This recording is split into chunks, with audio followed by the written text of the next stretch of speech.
അല്ല റഷീദ് കാ എന്തത് ഒരു പൈനാപ്പിളിന് ഒരു 100 പൈനാപ്പിൾ കയറിയതാ. ഇതാണ് മെഡൂസ പൈനാപ്പിൾ. ഇതൊക്കെ ഇതൊക്കെ നമ്മളെ അടുത്ത് വന്നിട്ട് ഏകദേശം ഒരു 4-5 കൊല്ലമായിട്ടുണ്ട്.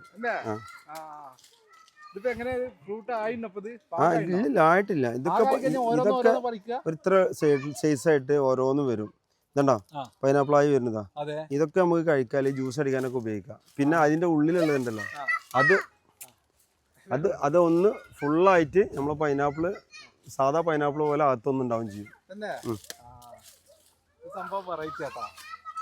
ഇതാണ് കുന്താണി പൈനാപ്പിൾ. അതായത് നമ്മൾ ആദിവാസികൾ കണ്ടുപിടിച്ചൊരു സാധനമാണ്. ഇതിന് മക്കളെ പോയിട്ട് എന്നൊരു പേരുണ്ട്. ഇതുണ്ട് സൈഡിൽ നിന്ന് 4-5 പൊട്ടും. മറ്റേത് ഇവിടെ നിന്നുള്ള പൊട്ടുന്നു. പിന്നെ ഇതിന്റെ പ്രത്യേകത വെച്ചാൽ ഈ ഒരു സാധനം ഇതിപ്പോ ഏകദേശം ഒരു 1/2 അടി ഉണ്ടാവില്ല. ഇത് ഒരു 1.5 അടി വരെ നീളം വരും ഈ പൈനാപ്പിൾ. അത് നമുക്ക് ഫുൾ ആയതിനു ശേഷം നമുക്ക് വേണമെങ്കിൽ വേറെ വീഡിയോ എടുക്കാം. കുന്താണി. അതെ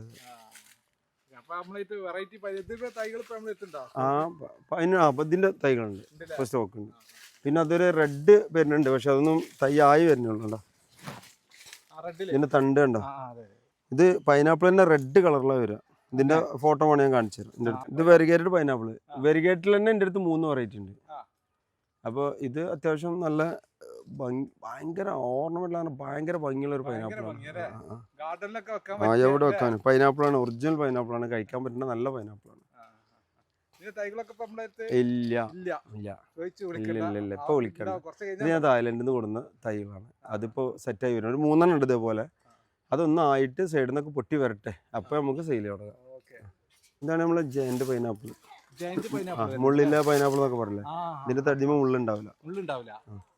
ഇത് ഏകദേശം ഒരു 5 കിലോ 6 കിലോ വരലുണ്ട്. ഇപ്പൊ എനിക്ക് തന്നെ 4 കിലോന്റെ പഴം കിട്ടിയിട്ടുണ്ട്.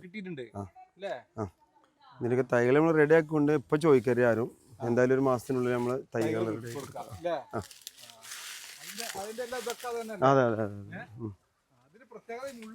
മുള്ളില്ല, ജ്യൂസിയാണ്. കട്ട് ചെയ്താലേ നല്ല ജ്യൂസി ഇതിലാണ് വരുന്നത്.